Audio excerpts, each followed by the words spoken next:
Hello，各位网友，大家好，我是大川哈。那么今天呢，我们聊一个话题啊，那就讲为何反华会在外网成为主流哈。聊一下一些你看不到的 SNS 的真相哈。最近呢，我看了小岛大浪吹的一期节目，讲为什么反华频道收入比较高哈。我觉得他讲的挺有意思的哈，所以呢，也讲讲我的看法。顺便呢，也用这个视频回应一下一位网友的提问啊，他就问我这个国家怎么样才能够强大啊？首先呢，我先讲一个概念，就是油管和各种海外社交媒体啊，他们的本质是什么东西呢？大家一定要搞清楚哈。我记得我以前在航空公司实习的时候呢，我们副经理就问我们一个问题哈，航空产业的本质是什么？我们那时候说，哎呀，航空产业就是坐飞机啊，卖飞机票啊。那么副经理就说啊，这不叫本质哈，航空产业的本质是售卖高速安全的位移啊。所以呢，你就知道汽车产业不是航空产业的竞争对手啊，但是高铁呢就是。所以呢，这就是我们所讲的商业要做的第一件事情哈，就是看清需求的本质，知道人真正想要的是什么东西哈。那么所以呢，如果要问油管或者其他 SNS 的本质是什么呢？它是一个通过广告盈利的大规模社群软件呢。所以呢，你如果这样定义 SNS 的话呢，在这个定义当中呢，广告盈利和大规模呢都是关键词哈。对于 SNS 来说呢，如果想要得到更多的广告呢，那么最重要的是提供最优质的娱乐产品呢。所以呢，在油管上给油管贡献最多广告费的商品品类是什么呢？在油管上面呢，这个品类呢就是音乐哈。油管有史以来播放数最高的前30位，几乎全部清一色的是大牌流行乐哈。最高的一个呢是 Baby Shark 哈，那么这一首歌的播放量达到1000亿级别哈。因此呢，你可以这么简单粗暴的下个结论哈，油管实际上是个音乐网站哈。而政治呢只是赠品呢，我就这么讲吧，你在海外上一个社群网站，然后在上面有1-2个李永乐的视频，所以呢你就认为这个网站是教数学的，那你就有点想多了是吧？ YouTube 的本质呢，它是卖音乐哈。所以呢，油管它有一个会员服务，它提供2项功能，一个呢就是不插播广告，另一个呢是可以在黑屏状态下继续播放音频啊。这2个功能呢，其实主要都是为音乐服务的。我同事呢，他就充了个 YouTube 的会员哈，然后呢，他拿这个会员来干嘛呢？就是连续听1-2个小时的宫崎骏音乐哈，就是在网上有很多这样的资源哈，就1-2个小时耐久的那种，他不是看视频，他主要是听音乐哈。同时呢，你把 Twitter 单独拿出来呢，和所有其他的 SNS 软件相比呢，它的收益是最烂的哈，因为呢，它没有拳头产品呢。所以呢，如果真的有一个 SNS 呢，它没有什么优质的艺术产品，它全部都是讲见证，它全部都是政治的话呢，我们就能想象它根本就没有办法收益化。所以呢，这是我今天想要阐述的最重要的第一点，就是任何一个这种 SNS 的网站，它最重要的是要提供高质量的娱乐产品。所以呢，搞清楚油管的特质之后呢，我们再来说反华圈的情况。我举个例子哈，作为华人，你觉得反华不堪其扰哈，但是如果你是一个埃塞俄比亚人哈，然后呢，有些埃塞俄比亚人呢移民到美国，然后呢，天天在那说埃政府呢是一个腐败的政府啊，埃人民呢没有人权哈，然后呢，你就奋起反击哈，你觉得这个人呢真是没有道德哈。我们埃塞俄比亚 GDP 成长全球第一哈，20年来 GDP 成长平均最高的地方就是埃塞俄比亚哈，它比中国还高哈。人人努力，人人向上，人人在搞工业化，凭什么说我们埃塞俄比亚政府是腐败哈？凭什么说我们没有人权呢？那你觉得这2种视频哈，播放量会有多大的区别？就是你脱离中国这个背景去看反埃塞俄比亚和挺埃塞俄比亚这2个立场，然后你觉得你想看哪一个视频呢？那我就替你回答了吧，明显是反埃的视频播放量会更高哈，因为挺埃是一个地域话题哈，只有埃塞俄比亚人喜欢看这个视频，但是你反埃的话呢，背后实际上就是美吹哈。所以呢，这个美吹这个话题呢，实际上是一个全球话题。我如果这么说呢，你可能不太理解。那么我们就讲一下台湾的情况。在台湾的油管上面呢，中天电视呢是被蔡政府围追堵截的一个电视台啊，而三立啊、东森啊这些呢，都是满满的台湾价值，是政府的亲儿子。但是呢，你在油管播放量上面去比啊，中天明显播放数都更多啊。为什么会这样？是因为大陆翻墙都爱看中天新闻吗？其实不是啊。一个很重要的原因呢，就是越有台湾价值的东西呢，就越和全球无关了。你要知道，像三立啊、东森啊，他叨的很多东西啊，都是台湾本土新闻。就像我们讲这个睡前消息也是一样，他有的时候一讲到什么乡镇县的时候呢，你想想看，那些加拿大的这个华侨，他看这个，他看得懂吗？他有意思吗？他觉得这个东西跟他没什么关系啊。所以三立东森也有同样的问题，他老是报这些台湾的猫猫狗狗，那和世界上所有的华人到底有什么关系哈？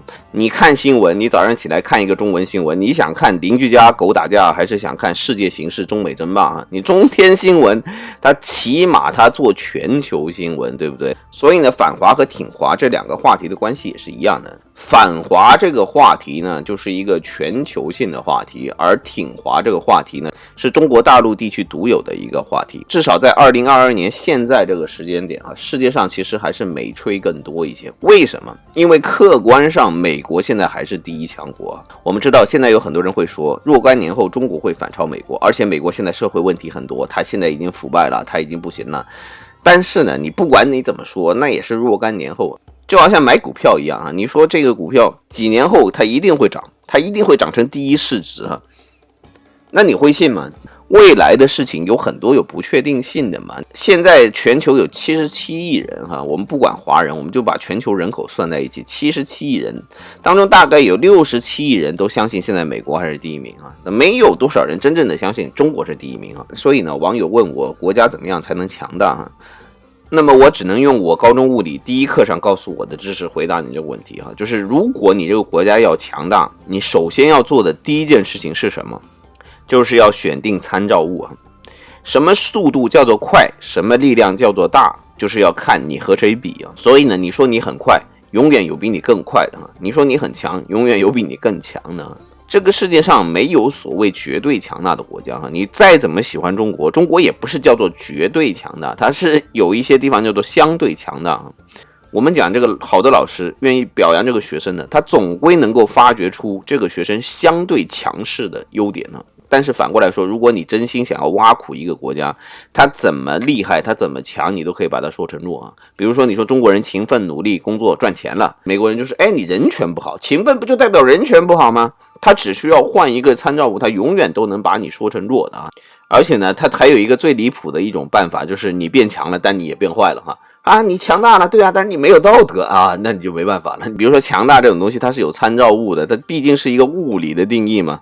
但是你这个变坏了，你的道德不行，这是什么？这叫主观定义啊。他凭着他自己的主观感受就能说你好，说你坏啊，对不对？当你美国现阶段它还是比中国强的时候呢，那当然有更多的人愿意相信美吹的说法，所以呢，就反华的那一派呢，实际上呢还是看的人比较多。对于我个人而言呢，我也有自己的一些标准哈，就是当你的上级呢，他比较贪恋权力的时候呢，我觉得这个东西是不好的哈。第二一点呢，就是我不太喜欢低级的娱乐方式哈。论语有讲，独乐乐不如众乐乐哈，对吧？你这个音乐呢，你自己一个人听呢，它就不好听啊；你要跟大家一起听呢，它就好听了。所以呢，真正好的娱乐呢，它最大的一个特征就是可以分享，分享给别人，然后不伤害别人。然后让大家一起开心，所以呢，你就知道真正好的娱乐产品啊，它是需要技巧的，它是需要工业化的。你比如说像音乐这个东西啊，要搞音乐门槛就相当高啊。你不但要勤奋苦练，而且你还要有天分啊。你有可能练10年、20年，你都不见得能红哈。所以在这种层层选拔之后，经过大众的淘汰之后出来的那些东西，那些娱乐产品呢，它是非常高级的，它可以让你成为偶像。偶像的定义是什么？偶像的定义就是接近完美的存在啊。所以像音乐这种娱乐呢，不但技艺要高超，你道德还要顶级。你比如说像什么周杰伦这种，一旦成为了天王之后，他就不能够随便说那些会伤害别人的事情呢。你说如果说周杰伦涉及到政治立场的话呢，那就对他的娱乐性质呢会有巨大的伤害。所以你像看周杰伦呢，还有贝克汉姆这些人，你看他管理自己的言论，你就清楚啊，这叫做顶级偶像，这叫做优质偶像。政治的娱乐呢，本质就是要证明自己的正义和正确哈。你只要想要追求正义，你只要想要追求正确呢，你就存在伤害哈，因为毕竟有个人是错的嘛，你不可能全世界全部都是正确的嘛。因此我对很多即将步入中年的一些工薪族呢，其实我有3个提议哈，就是日本闲聊当中有3个禁忌是不能谈的哈。他不能谈政治，他不能谈宗教，不能谈体育哈。你要谈这3个话题，首先你们个人关系要特别的好，第一次见面的人绝对不能谈这3个话题，因为这3个娱乐的特点都是一样的，就是要在娱乐当中得到尊严的。